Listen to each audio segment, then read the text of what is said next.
আপনি কি জানেন আইনস্টাইন মৃত্যুর আগে বলে গিয়েছিলেন যে মৃত্যুর পর তার ব্রেন বা দেহ নিয়ে কোনো রকমের গবেষণা না করতে, কিন্তু এই মহাতর্মা আইনস্টাইনের মৃত্যুর পরই তার মাথা কেটে ব্রেনটিকে বাক্সের মধ্যে ভরে বাড়িতে নিয়ে যায়।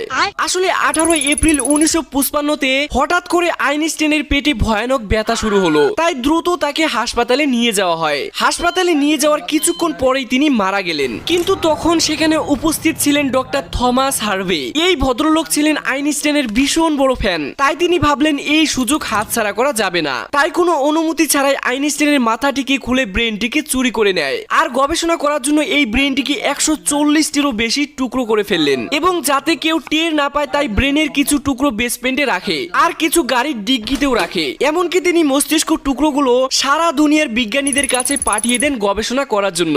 আর প্রায় 20 বছর পর থমাস হার্ভে স্বীকার করেন যে আইনস্টাইনের মস্তিষ্ক চুরি তিনি করেছিলেন। আলহামদুলিল্লাহ।